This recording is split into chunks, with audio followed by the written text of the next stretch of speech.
Before the roots took hold, before the silence fell, there was gold.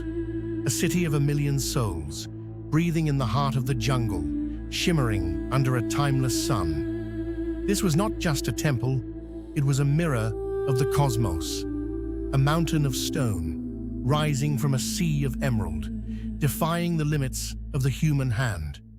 From here, the king looked out upon an empire that stretched to the horizon, a sprawling network of life, water, and prayer that seemed destined to last forever.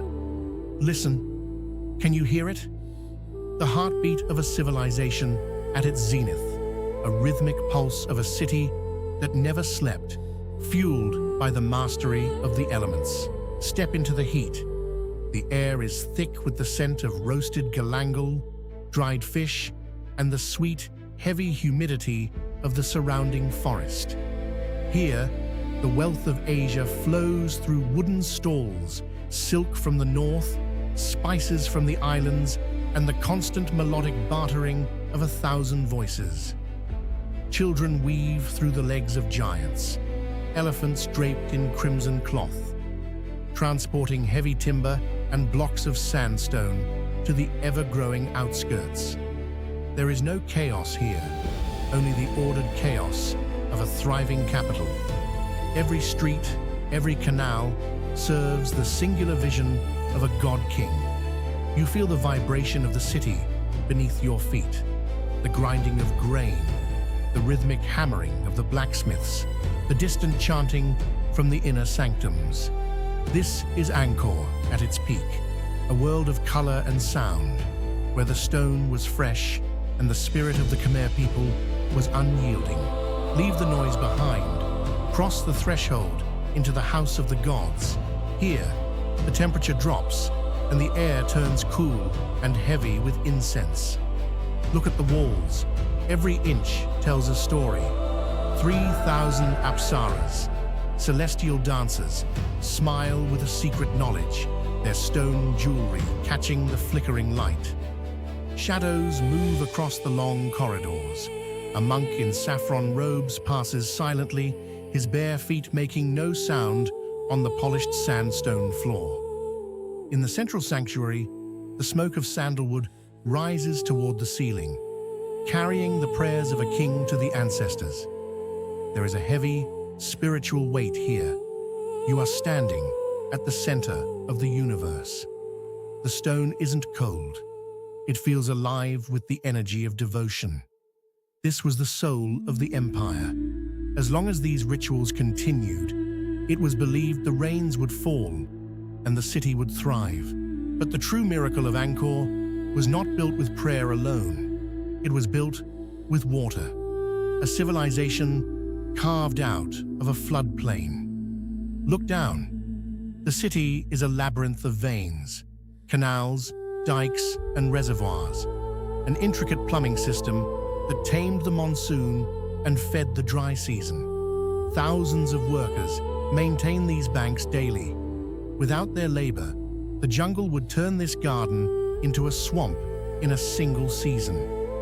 This engineering marvel allowed for 3 harvests of rice a year. It was the engine of Angkor's wealth, the reason 1,000,000 people could live here. It was a fragile balance, a delicate pact between man and the tropical rhythm of the clouds. For centuries, man held the upper hand. The water was life. The water was power. In these canals, the reflection of the great temples reminded everyone who the masters of this land were. Move toward the heart of the city, Angkor Thom.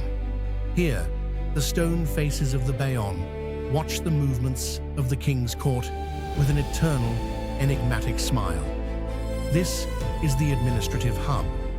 Beyond the temples, a vast urban sprawls, wooden palaces, administrative halls, and the residences of the elite, all now bustling with activity. Diplomats from China marvel at the spectacle. They write of golden towers and the king who travels on an elephant covered in jewels. You can feel the gravity of power here. Decisions made in these courtyards changed the course of Southeast Asian history for 500 years. It is a city of law, of taxes, of hierarchy. From the high priest to the humble servant, everyone has their place in the divine order. It felt invincible, a stone and wood testament to human will, surviving dynasties and wars, always growing, always grander. As the sun sets, the city transforms. Torchlight flickers along the avenues, casting dancing shadows on ancient stone. The temples glow with an ethereal light, their golden spires catching the last rays of day. In the night markets, merchants continue their trade under oil lamps, their voices softer now, more intimate. Monks gather for evening prayers, their chants echoing through the corridors like the breath of the gods themselves. The canals become mirrors to the moon, reflecting 1,000 stars in their still waters. This is Angkor by night, a living empire at peace, a civilization confident in its eternal tomorrow.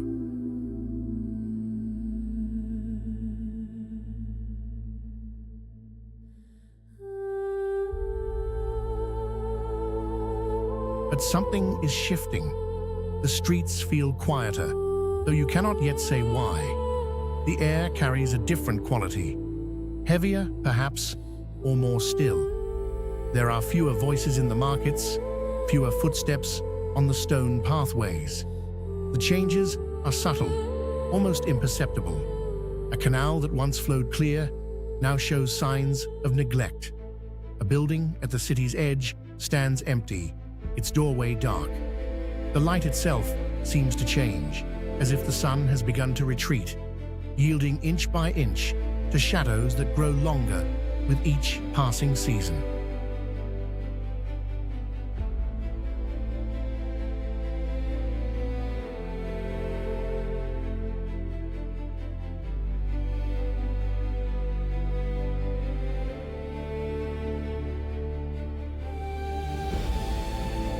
The strain becomes visible now. Markets that once overflowed with goods stand half empty. The workers who maintained the canals are fewer, their tools lying idle more often than not. The infrastructure that once seemed invincible shows cracks. Literally, stone pathways buckle, wooden structures sag. The population has thinned. Where once 1,000 voices filled the air, now there are hundreds. The energy that sustained this place for centuries is fading, like a fire slowly starved of fuel. The city is not dying, not yet, but it is weakening, and everyone can feel it.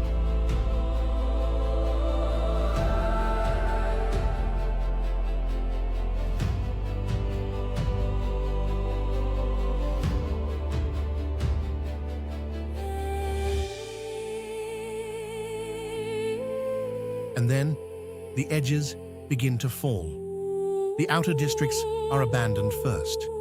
Buildings left to the elements, streets returned to dirt. Vegetation creeps in from the jungle's edge, tentative at first, then bolder. Vines climb the walls of empty homes. Roots push through the cracks in the pavement. The canals, no longer maintained, become choked with weeds and silt. Nature is patient. It has waited centuries for this moment, and now it moves with quiet, inexorable purpose. The city shrinks inward, retreating to its sacred core, leaving the periphery to be reclaimed.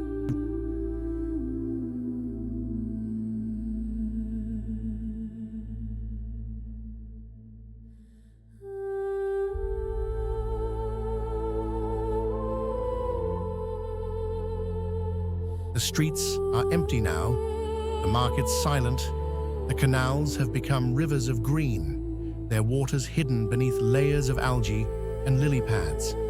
The buildings that once housed tens of thousands stand vacant, their doors gaping like mouths frozen in a silent scream. The jungle advances with confidence, its tendrils wrapping around pillars, its roots burrowing into foundations. Trees sprout from rooftops. Birds nest in the eaves of once grand halls.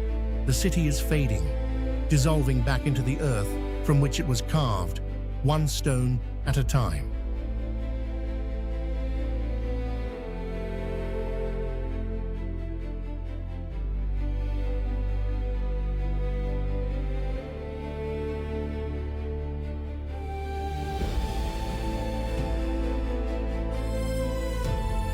The jungle has won. Massive trees now tower over the temples, their roots cascading down stone walls like waterfalls frozen in time. The carvings that once depicted celestial beauty are now hidden beneath moss and lichen. The galleries that echoed with prayers now echo only with the calls of birds and the rustling of leaves. The towers still stand, testament to the skill of their builders, but they stand alone, surrounded by a sea of green. This is not destruction. This is transformation. The city has not died. It has been held, embraced, absorbed into something older and more enduring than any human empire.